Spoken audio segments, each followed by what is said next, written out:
Welcome to the Deep Dive, the place where we take the footnotes of history and turn them into the main event.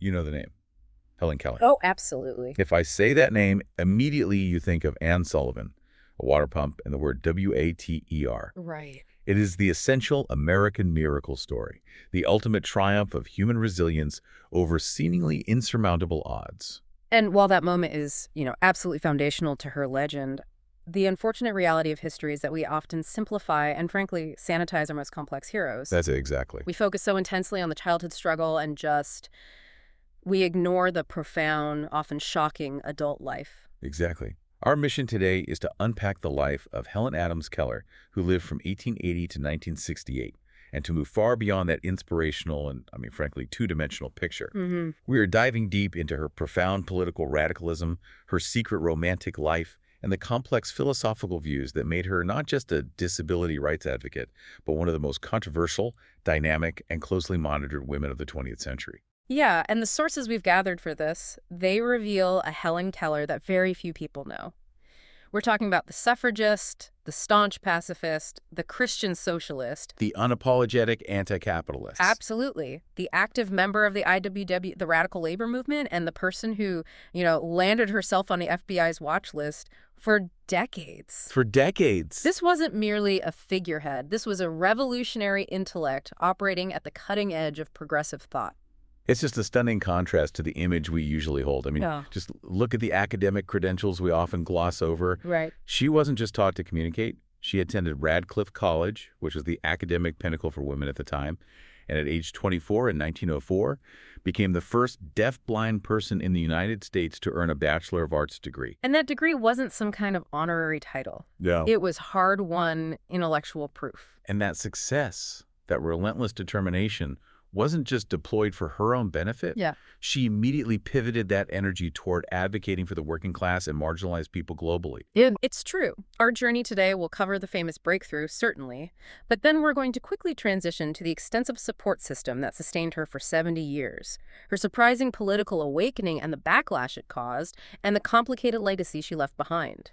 So if you are seeking the aha moments that transform a simple biography into a story of complex intellectual and political engagement, you are absolutely in the right place. We are going to gain knowledge quickly, but thoroughly.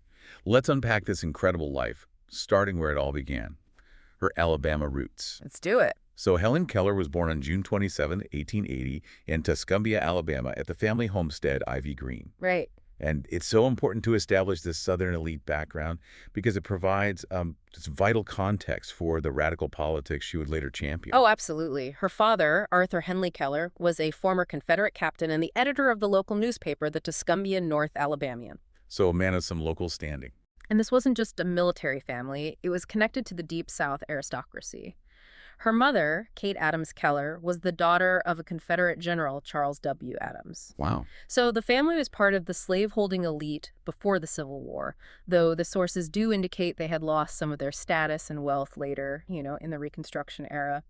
And that environment, that aristocracy she was born into, it creates this fascinating contrast with the radical labor movement she would later join, fighting those very power structures. It's a central contradiction of her life. That structural privilege is just a crucial layer to this story. But her personal world changed irrevocably when she was just 19 months old. The onset of her disability was sudden. Incredibly sudden. And doctors at the time were bewildered.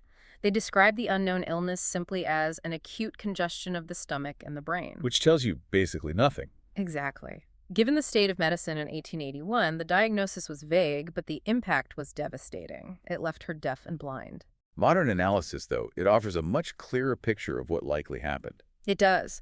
Contemporary physicians overwhelmingly believe it may have been meningitis. Specifically, meningitis caused by Neisseria meningitidis meningococcus is the most likely candidate.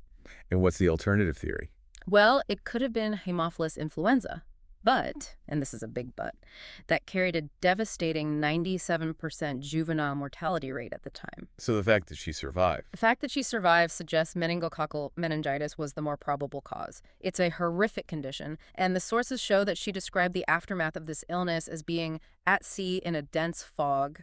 That feeling of isolation must have been total, but, and this is a common misconception, She was not without communication during those early years. Not at all. She was incredibly intelligent, and she rapidly sought ways to interact with her world. So even before Anne Sullivan shows up. Right. Before Anne Sullivan arrived, she had developed an intricate system. We know she was communicating with Martha Washington, the daughter of the family cook. Martha was only 2 years older than Helen, but she understood Helen's signs and was her first real communication partner. And these weren't just random gestures. No, not at all. By age 7, the sources tell us Keller had developed more than 60 specific home signs to communicate with her family. This shows a functioning, if isolated, intelligence. And there's that truly remarkable detail that speaks to her adapting senses. Yes. She became adept at distinguishing people, family members, and visitors by the vibration of their footsteps alone. That's incredible. She was highly sensitive to seismic input, using her feet and body to map the world around her. She was actively seeking a way out of the fog, and her family, well, they were desperate to find a key. And the process of finding Anne Sullivan sounds like a twist of fate, combined with just relentless effort. It began with her mother, Kate Keller, reading something that gave her hope. Yes, Kate Keller was inspired by a specific account in Charles Dickens' American Notes. Oh, Dickens. Yeah, detailing the successful education of another deafblind woman, Laura Bridgman. That book provided the first glimmer of possibility. And this set off a chain reaction, right? It did. The family first consulted specialists, who eventually referred them to Alexander Graham Bell, who, of course, wasn't just famous for the telephone. No, he was deeply invested in working with deaf children. His wife was deaf. Exactly. Bell was instrumental. He directed the Kellers to the Perkins Institute for the Blind in South Boston, the very place where Laura Bridgman had been educated and was still living. So he sent them to the one place in the country that had any experience with this. He did. And the Perkins Institute's director, Michael Anagnos, understood the specific, unique needs of this kind of education. It was Anagnos who hired Anne Sullivan. And she was so young. Just 20 years old at the time, visually impaired herself due to trachoma, and a recent alumna of the school. I imagine Sullivan's own experience with vision loss played a huge role in her unique empathy and determination. It had to. She arrived on March 5, 1887. And Keller later remembered that date as my soul's birthday. A beautiful phrase. But, the breakthrough wasn't a sudden miracle. It was a brutal month-long struggle marked by patience, frustration, and rebellion on Helen's part. Yeah, the sources describe Keller's initial efforts as monkey-like imitation. Right. She was repeating the hand movement Sullivan was signing into her hand, but without comprehending that the sign represented an abstract concept, a word, or specific thing. She was a brilliant mimicker, but without that cognitive connection. The intensity of this struggle really peaks when she became so frustrated while trying to learn the word for mug that she intentionally broke the mug, just throwing the pieces in defiance. And she's, what, 7 years old? Full of energy and fury. Exactly. That's the part that is often left out of the more saccharine versions of the story. The sheer violent frustration of being trapped inside her own head. But the legendary moment finally happened the following month, on April 5th, at the water pump. Yes, the classic scene. Keller herself captured it perfectly in The Story of My Life. As Sullivan ran cool water over one hand and fingerspelled W-A-T-E-R into the other, Keller described feeling a misty consciousness as of something forgotten, a thrill of returning thought. And then the ultimate realization, that moment when the sign married the sensation. Yes. She writes, I knew then that W-A-T-R meant the wonderful, cool something that was flowing over my hand. The living word awakened my soul, gave it light, hope, set it free. It's impossible to read that and not understand the absolute transformative power of language. And the change was immediate and total. She didn't just learn water. She unlocked the entire concept of language and abstraction. The sources note that she immediately demanded that Sullivan sign the names of all the other familiar objects and people in her world. She finally had the key. And she was desperate to use it to explore everything. What stands out to me here is the pacing. That transformation happened overnight, but it was preceded by 7 years of isolation and a month of intense, even violent struggle. That's a crucial complexity we need to hold on to as we move forward. So once that dam of language burst, Helen Keller became, well, she was unstoppable. Her pursuit of knowledge was relentless. It really set her educational path on a collision course with mainstream academic institutions, which was unheard of at the time. It was an incredibly rigorous journey, combining specialized instruction with the toughest academic settings available. Starting in May 1888, she attended the Perkins Institute for the Blind. This was crucial for her initial foundational learning in Braille and fingerspelling. But the Kellers and Sullivan clearly felt that was only the beginning. In 1894, they moved to New York. Right. She attended the Wright Humason School for the Deaf and then learned from the famed Sarah Fuller at the Horace Mann School for the Deaf. She was constantly shifting to absorb the best methods available. And then they moved back to Massachusetts for the Cambridge School for Young Ladies, which was really just prep school. All in preparation for her ultimate goal, Radcliffe College. She entered in 1900. And you just have to stop and think about that.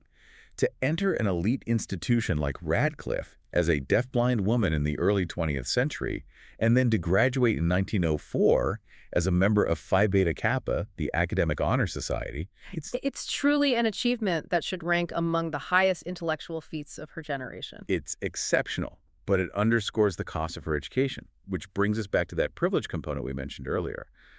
How is this all financed? Because this kind of specialized traveling education would have been astronomical. It was, and that's where the network of her admirers stepped in. Mark Twain, who was completely fascinated by Keller and her story, he once called her one of the two truly great characters of the 19th century. High praise from Twain. Right. Twain introduced her to Henry Huddleston Rogers, the Standard Oil magnate, and his wife, Abby. The ultimate capitalist. Precisely. The Rogers family were crucial patrons. They recognized her genius and paid for her entire education, ensuring she could access these elite institutions without financial limitation. And Keller was acutely aware of this, wasn't she? This financier advantage. Oh, absolutely. It's something she would later dissect in her political life. The irony is just staggering.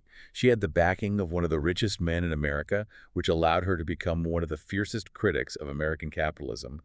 That contradiction is so central to her story. And shifting to her practical communication, her commitment to communicating conventionally is just staggering. She gave speeches and lectures globally, which, for a deafblind person, was an immense physical and intellectual feat. Right. She couldn't just read notes or hear feedback from the audience. No. The method she used to hear others speak, called the Tadoma method, is something few people outside of specialized deafblind communication circles even know about. So what is the Tadoma method? How does it work? The Tadoma method is truly extraordinary. It involves placing one's thumb lightly on the speaker's lips and the fingers along their jawline and throat. So she's not hearing air vibrations. No, she was feeling the physical mechanics of the sound production, the vibrations of the vocal cords, the movement of the lips, the puffs of air. It requires intense concentration and an almost superhuman tactile sensitivity. It sounds exhausting, both for her and for the speaker, who would have had to remain perfectly still. Incredibly so. It speaks volumes about her determination to engage directly with the hearing and speaking world rather than relying solely on fingerspelling, which was her primary method of communicating with Sullivan. And then there was Braille. And she was proficient in American Braille, of course, which uses a slightly reordered alphabet compared to standard Braille. She had to master multiple systems just to read a textbook, a process that was slow and laborious compared to sighted students. The sources mentioned the immense difficulty she had taking exams and just reading the volume of material required at Radcliffe. Which makes her Phi Beta Kappa distinction all the more astounding. You mentioned she experienced music, which, conceptually that seems impossible. How did that work? This is one of the most surprising details we pulled from the sources. Shortly before World War I, she discovered this unexpected sensory pathway with the help of the Zoellner Quartet. A string quartet. Yes. By placing her sensitive fingertips on a highly resonant surface, specifically a tabletop, she found she could feel the complex vibrational structure of music played close by. So she wasn't perceiving pitch or tone in the way we might. No, but she was experiencing the rhythm and the harmonic interplay through sheer physical vibration. That capacity for sensory adaptation is just profound. It really highlights the plasticity of the human brain. She found ways to interpret physical input as cultural and emotional output. And we know from her correspondence with intellectual figures like the Austrian philosopher Wilhelm Jerusalem that her literary talent and intellectual hunger were recognized globally. This reinforced her status not just as a medical marvel, but as a genuine intellectual force. What an incredible journey just to achieve literacy and a college degree. But that focus on academia and education quickly gave way to a much deeper, more complex personal life and, a radical political career. The narrative of Helen Keller usually freezes Anne Sullivan in time as the teacher. But the reality is that Keller's life was sustained for decades by a complex, rotating system of companions and secretaries. Right, Anne Sullivan was a constant presence, yes, but her role changed significantly after she married John Macy in 1905. The marriage created a strain, for sure, and the dynamic shifted from an intensely private student-teacher relationship to a more domestic, shared existence. And Anne Sullivan suffered from chronic health issues, particularly around 1914, which created a logistical need for more help. And that necessity brought in Polly Thompson. Polly Thompson, a young Scottish woman, initially entered the household strictly to keep house. But as Sullivan's health declined, Thompson's role expanded quickly to secretary, travel organizer, and eventually Keller's second most constant companion. These weren't just staff. Not at all. These were individuals who shared her entire life, acting as her eyes, ears, and voice. It just speaks to the immense logistical burden of Keller's existence that it required multiple, dedicated individuals working around the clock. Anne Sullivan finally died in 1936, which must have been a massive blow to Keller. It was a heartbreaking moment. Keller was holding Sullivan's hand when she died of coronary thrombosis, ending a relationship that spanned nearly 50 years. Unbelievable. Following this, the partnership between Keller and Polly Thompson really solidified. They moved to a home in Connecticut, Arkin Ridge, and spent years traveling the world, relentlessly raising funds for the American Foundation for the Blind. And the chain of dedication continued even after Polly Thompson. It did. Polly Thompson suffered a stroke in 1957 and passed away in 1960. The sources show that Winnie Corbally, a nurse who was initially hired to care for the ailing Polly, stayed on after Polly's death and became Keller's final companion, maintaining that crucial continuity of communication and care until Keller's death in 1968. That system of companions spanning over 7 decades, it's a silent testament to the extraordinary level of commitment required to support her success. It is. Now, let's turn to the romantic life, which is perhaps the most shattering detail in the popular narrative. We are often led to believe Helen Keller was almost asexual, a saintly figure untouched by conventional human desires. But the sources reveal a passionate woman. They absolutely do. Hmm. While in her 30s, Helen Keller had a real, tangible love affair, became secretly engaged, and attempted an elopement. This deeply humanizes her, revealing her desire for a partnership, marriage, and a conventional life, something that was generally deemed impossible for a woman with her disabilities at the time. And the man was Peter Fagan. Tell us more about the finger-spelling socialist. What a title. Peter Fagan was a young reporter for the Boston Herald. He had been sent to act as her private secretary during a period when Anne Sullivan was seriously ill and unable to perform all her duties. And the connection was? It was obviously immediate and intense, and he shared her political leanings, hence the nickname. So he was both her lover and a fellow political traveler. This entire affair was done in secret, defying Sullivan and her family. Yes. Her father had recently died, and Keller and her mother were in Montgomery, Alabama at the time. The engagement was hidden, and the attempt to elope was a dramatic act of rebellion against the restrictive social and familial structures that surrounded her. But it was thwarted. It was ultimately thwarted, and the relationship ended, but it shows her profound independence and her willingness to fight for her personal happiness. She wanted a partnership, not just a caregiver. It truly shatters the almost childlike image we have of her. He was a fully formed, rebellious adult woman. Absolutely. And speaking of companionship, let's transition to a different kind of bond. Her dogs. It's a warm, humanizing detail in a life that was otherwise dominated by immense political and intellectual struggles. Helen Keller was famous for her love of Akita dogs. Where did that begin? It began during a major visit to Japan in June 1937, where she was incredibly popular. During that trip, she naturally inquired about the legendary Hachiku. Oh, the loyal dog from the train station. That's the one. The Akita, famous for searching for his deceased master at the Shibuya station for nearly a decade. She fell in love with the loyalty and temperament of the breed. And she didn't just admire them, she brought them back with her. She did. The first Akita given to her was Kamikaze-Go. This dog is historically significant because he was the first Akita to ever travel overseas from Japan and the first Akita to be officially registered in America. Wow. Sadly, he died shortly after arrival from an infection, which was a devastating loss for Keller. But the generosity of the Japanese people continued. They immediately gave her Kamikaze-Go's brother, Kenzango, whom she affectionately nicknamed Gogo. The bond was immediate, and Gogo became a profound companion. The sources note that Gogo slept faithfully at the foot of her bed. That's lovely. These dogs were more than pets. They were physical companions, offering a tangible, loyal presence in her silent, dark world. That detail about the Akita, the loyal dog who sleeps at the foot of the bed, is a lovely moment of peace before we plunge into the tempest of her political life. That is the part of her story that the curriculum almost universally ignores. This is where we need to spend the most time, because this is the true core of Helen Keller's adult legacy. She was an activist for a vast array of radical causes, far more than just advocating for the blind. Indeed. She was a tirelessly dedicated suffragist, believing women deserve the right to vote. She was an outspoken pacifist during the lead-up to World War I.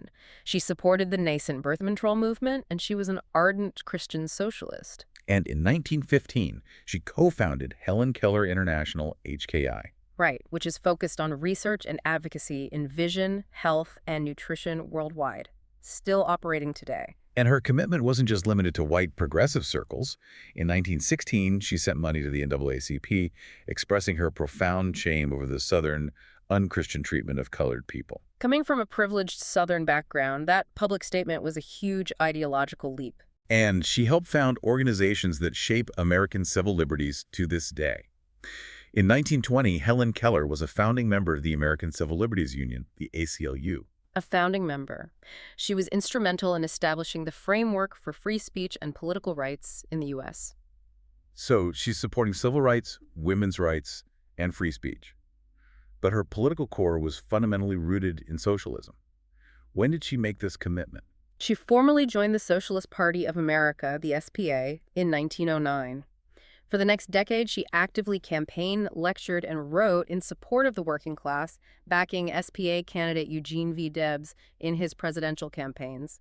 Her ideology was intensely focused on economic justice. Yes, she was incredibly eloquent about the link between her own personal success and the political system she was trying to dismantle. She was explicit about the role of privilege. She wrote, "I owed my success partly to the advantages of my birth and environment. I have learned that the power to rise is not within the reach of everyone." She knew that without the Rogers family financing her education. Exactly. Without one of the richest families in America, her story would have been just another tragedy. She felt compelled to fight for the millions who lacked that access. Her defining worldview is captured in a powerful quote from 1911, which directly critiques the capitalist system of the time. Let's unpack this because this is strong revolutionary language. It is. She didn't mince words. She stated, "The few own the many because they possess the means of livelihood of all." And then she says, "The country is governed for the richest, for the corporations, the bankers, the land speculators, and for the exploiters of labor." this sounds less like the sweet, inspirational figure and more like a hardline revolutionary. How was this received by the American public, which already adored the miracle worker? It was met with shock and hostility, particularly from the mainstream press, which had built its reputation on her inspirational narrative.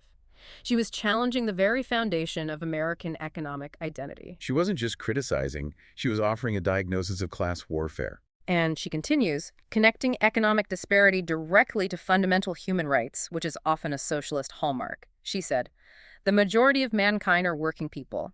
So long as their fair demands, the ownership and control of their livelihoods are set at naught, we can have neither men's rights nor women's rights."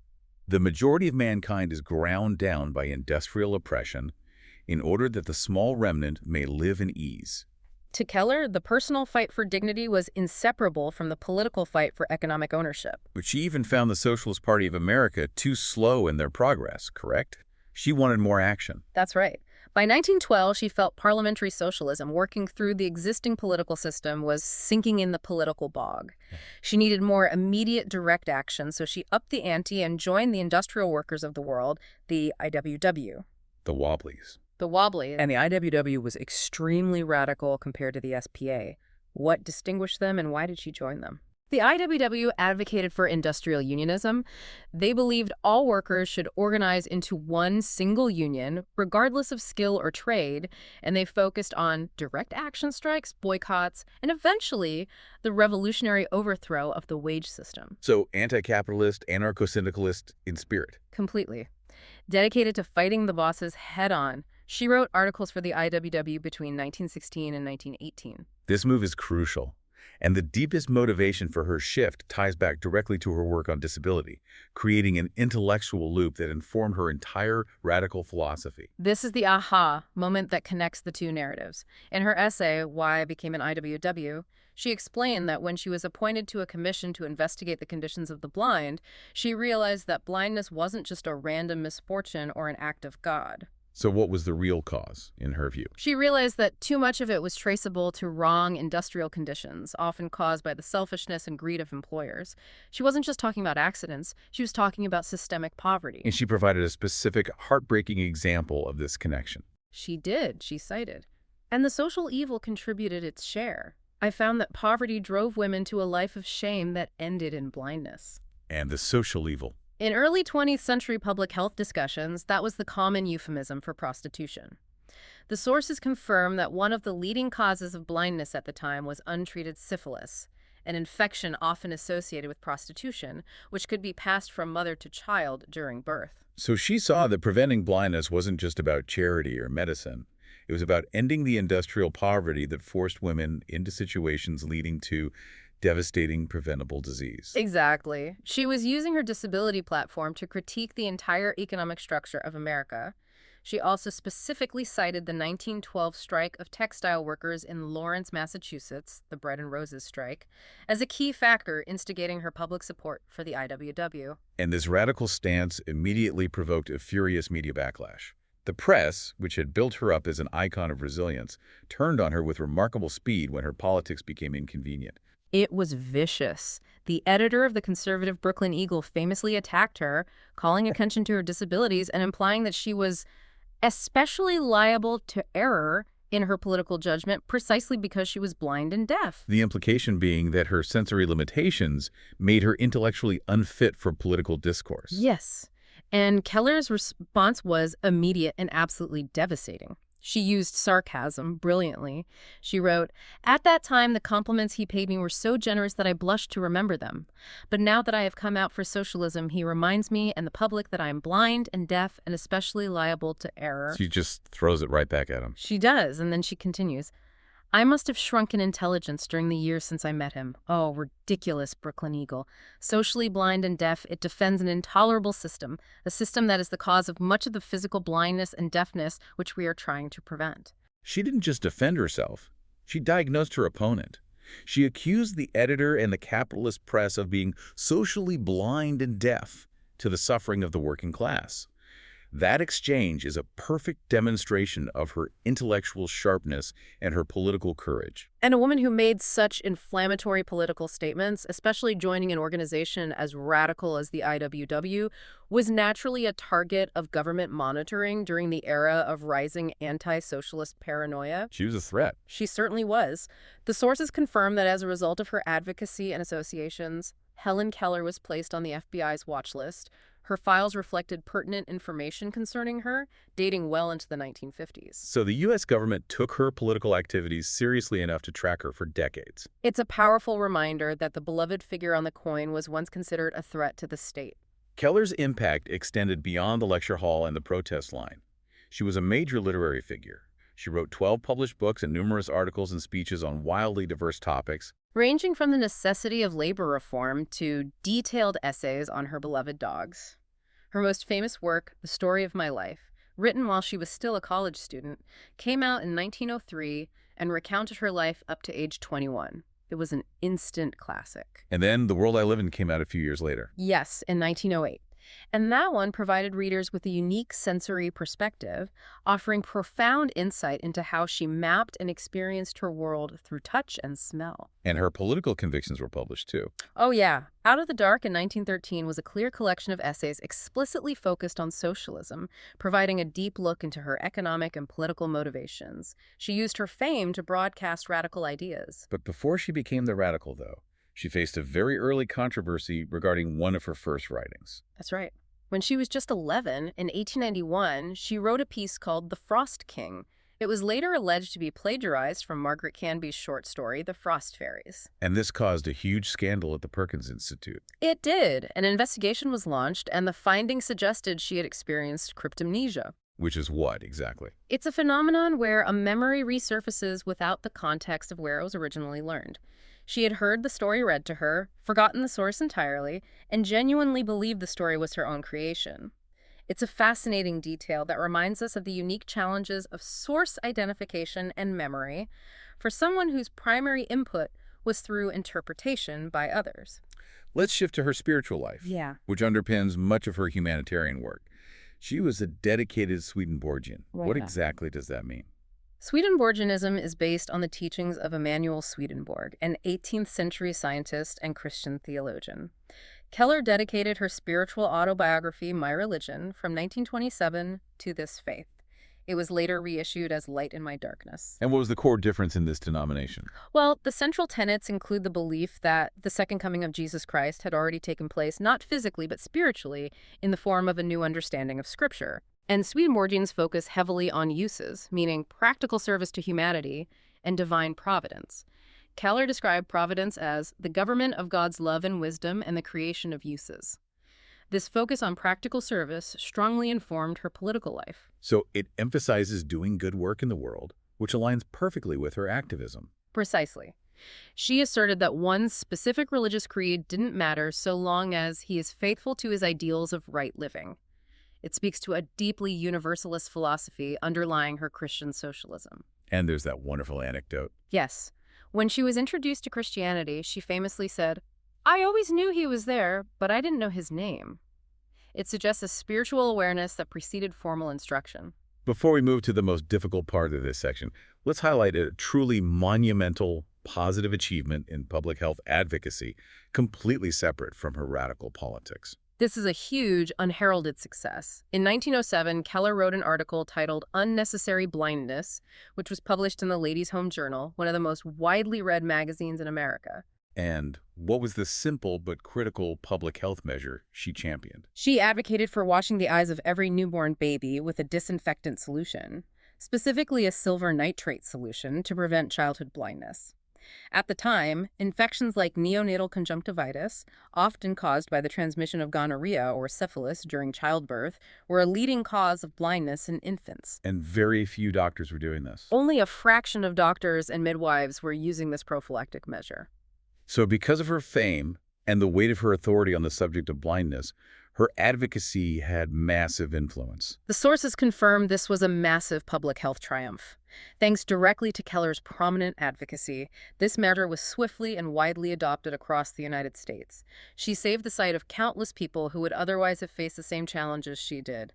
That is an undeniable, life-saving legacy. Now, we must address the most challenging reality presented in the sources, the fact that Helen Keller supported eugenics. This is a difficult truth to reconcile with her otherwise fierce humanitarianism. It is essential to present this factually and with context. Eugenics, the belief in improving the human race through selective breeding, was a widespread, though deeply flawed, progressive ideology in the early 20th century. Many respected, otherwise liberal figures subscribed to it. And Keller was among them. Yes. In 1915, she wrote in favor of refusing life-saving medical procedures to infants with severe mental impairments or physical deformities.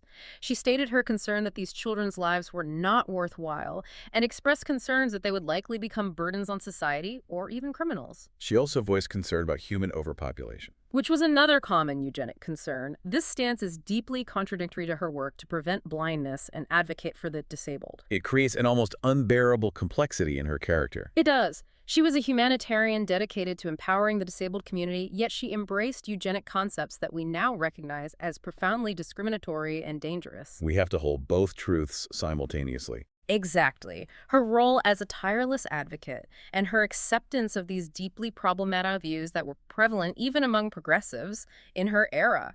It highlights the difficulty of judging historical figures who held views that are incompatible with modern values. A necessary, if sobering, point to consider before we wrap up her life.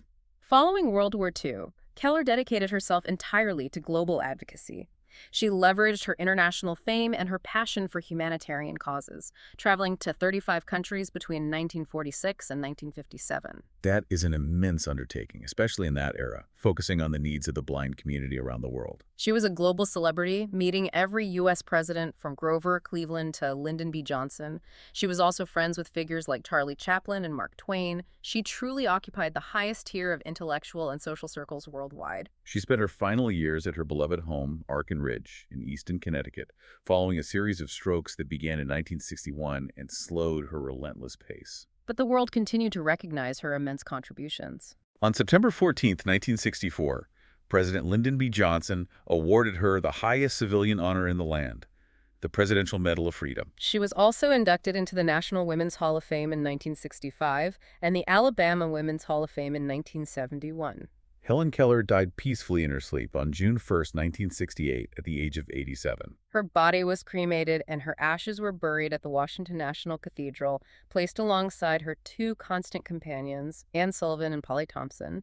The symbolism of them resting together, side by side, speaks volumes about the interwoven nature of their lives. On a sad note related to her enduring legacy and the sources we rely on, there was a tragic loss for historians. Yes, it's a massive blow to the historical record. Archival material related to Keller, owned by the American Foundation for the Blind and stored in New York, was unfortunately lost when the Twin Towers were destroyed in the September 11 attacks. A substantial amount of firsthand history about her life and work vanished that day. That archival loss makes the surviving records, especially those detailing her fiery political life, even more precious for historians. Culturally, her story has been told and retold, but usually through a very narrow lens. The most famous interpretation remains The Miracle Worker, which derived from her 1903 autobiography. It was popularized by the 1957 teleplay, the 1959 Broadway play, and, of course, the 1962 Oscar-winning film starring Anne Bancroft and Patty Duke. The narrative of The Miracle Worker focuses almost exclusively on her transition from what the sources called almost feral wildness to intellectual celebrity. But it cuts off right when her political life begins. Exactly. Many early portrayals, including the 1919 silent film Deliverance, and very little at her radical social activism. The focus is exclusively on the personal, internal triumph.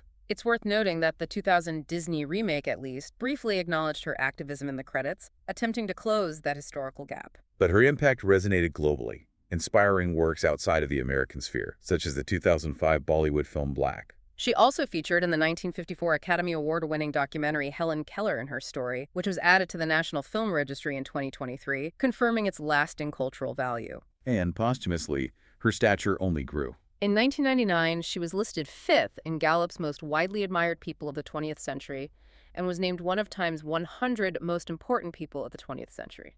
Finally, we should mention her permanent recognition in her home state.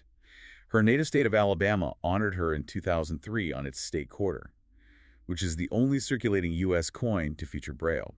And in 2009, Alabama donated a bronze statue of Helen Keller to the National Statuary Hall collection in the U.S. Capitol, solidifying her place as a state and national icon. But as we've seen today, that icon contains multitudes, a fierce, complex, revolutionary mind whose legacy is far bigger than a single moment at a water pump. We began this deep dive believing we knew the story, and what we found was a hidden history.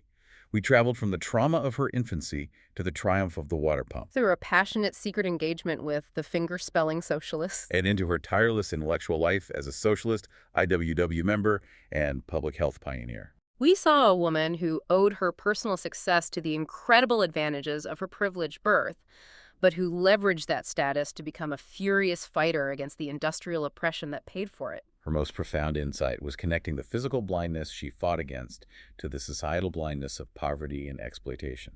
We've uncovered that the historical image of Helen Keller is often sanitized, celebrating her personal resilience while erasing her radical critique of power and poverty. We know she fiercely believed, and I quote again, that, quote, "The country is governed for the richest, for the corporations, the bankers, the land speculators, and for the exploiters of labor." Understanding this core political belief fundamentally changes the way we view her triumph over adversity. Her success wasn't just personal, it was meant to be a political tool. So we leave you with this question for you to mull over.